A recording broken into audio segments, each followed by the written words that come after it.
guys, welcome back to my channel. Today we are making semolina cake or roat.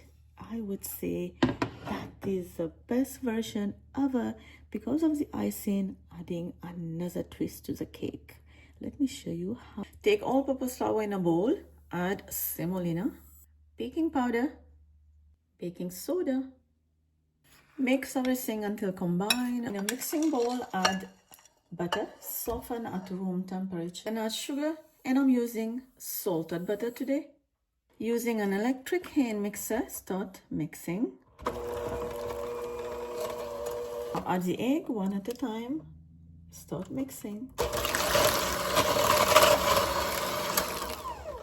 Okay, and this is how the mixture looks like. And now it's time to add the flour and the semolina mixture.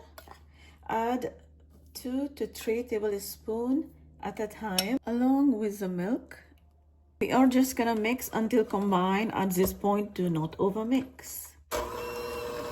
At last, I'm adding cardamom powder and sesame seeds.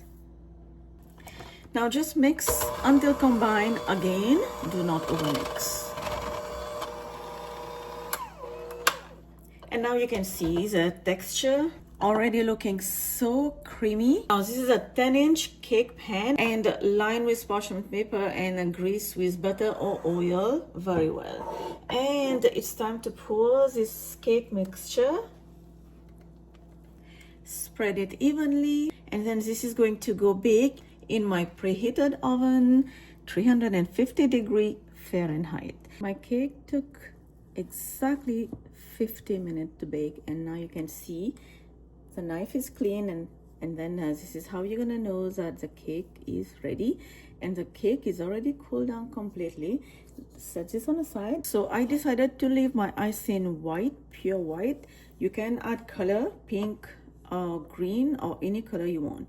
I'm adding just about 2 tablespoons of milk, and we are going to just warm it, not cook it, over low heat. And we have to keep mixing so that the sugar does not create lumps. And if 2 tablespoons of milk does not enough for you, you can add another tablespoon, but do not add all at once because you have to see the consistency, which I'm going to show you in a bit. This is the consistency that you're looking for to get a proper icing, just like so. And now it's time to pour this on top of the cake. Pouring the icing on the cake.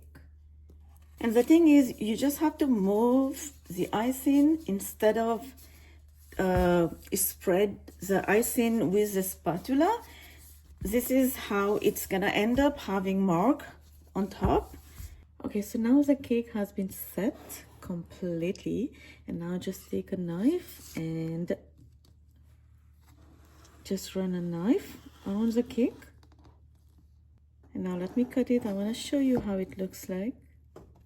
If you guys like this recipe, give it a like, subscribe, and I will see you next time with another recipe. For now, bye bye.